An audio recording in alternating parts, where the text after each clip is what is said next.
बिस्मिल्लाहिर्रहमानिर्रहीम। अस्सलाम वालेकुम। आज का हमारा टॉपिक है प्रोग्रामिंग बेसिक, यानी आज के टॉपिक में हम प्रोग्रामिंग बेसिक के बारे में बात करेंगे।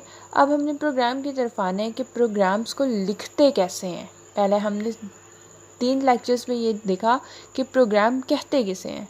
अब हम सीखेंगे प्रोग्रामिंग बेसिक्स में कि प्रोग्राम को लिखते कैसे हैं, और इसके एलिमेंट्स को हमने डिस्कस करना है कि बेसिकली आज के जो टॉपिक है ना वो है प्रोग्राम बेसिक्स। प्रोग्रामिंग्स की बुनियादी चीज़ें हम आज डिस्कस करेंगे।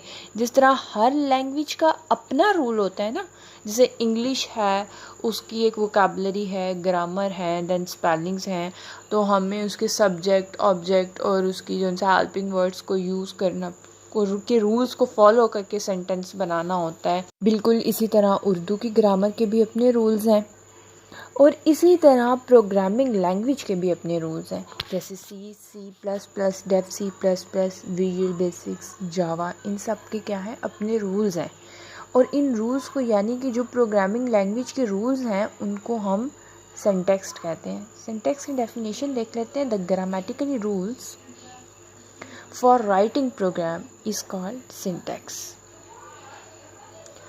बेसिकली प्रोग्राम के लिखने के जितने भी रूल्स हैं वो सारे के सारे क्या कहलाते हैं? सिंटैक्स कहलाते हैं। बोर्ड में एग्ज़ाम में शॉर्ट क्वेश्चंस के लिए सिंटैक्स की डेफिनेशन मोस्ट इम्पॉर्टेंट है।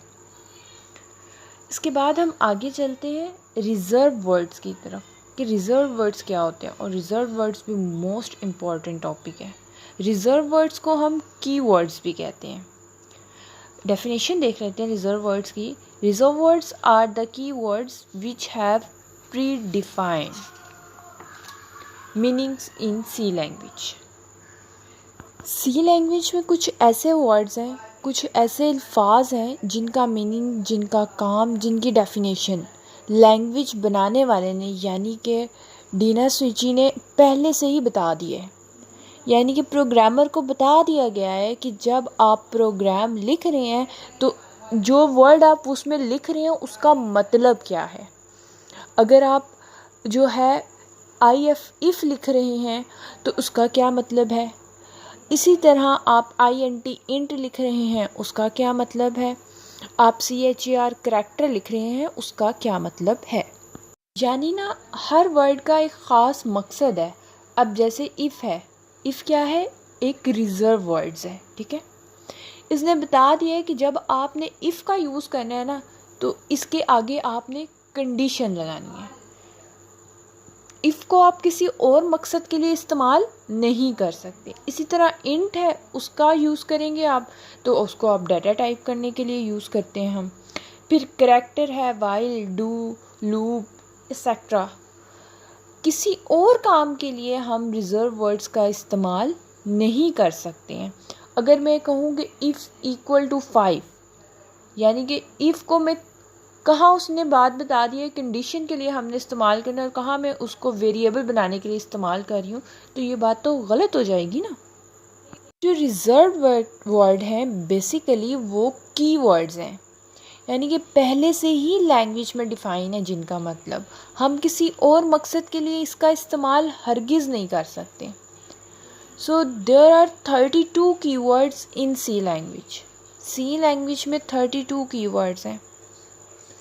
और एक अहम बात कि तमाम कीवर्ड्स जो है ना वो लोअर केस लेटर में लिखे जाते हैं। हम इफ़ का आई कैपिटल नहीं लिख सकते, उसको हम स्मॉल में लिखेंगे। बुक में टेबल बना हुआ है और वहाँ आप देख सकते हैं कि तमाम जो है वो स्मॉल लेटर में गिवन है, यानी कि ये रूल है कि आपने स्मॉल लेटर में ही लिखने हैं। Reserve words can not be redefine in C language. Language बनाने वाले ने एक दफ़ा जो आपको बता दिया है ना, आप उसको रीडिफाइन अगेन खुद से नहीं कर सकते। अपने मकसद के लिए आप उसका इस्तेमाल हरगिज़ नहीं कर सकते। अगर ऐसा करेंगे ना तो एरर आ जाएगा। और कुछ रिज़र्व वर्ड्स जो हैं वो मैंने आपके साथ शेयर कर दिए हैं। इसके अलावा आपकी बुक में भी रिज़र्व वर्ड्स का टेबल मौजूद है। अगर कोई क्वेश्चन है तो आप कमेंट सेक्शन में यहाँ दिए गए नंबर पर रब्ता करके पूछ सकते हैं। फ़ी अमानिल्लाह।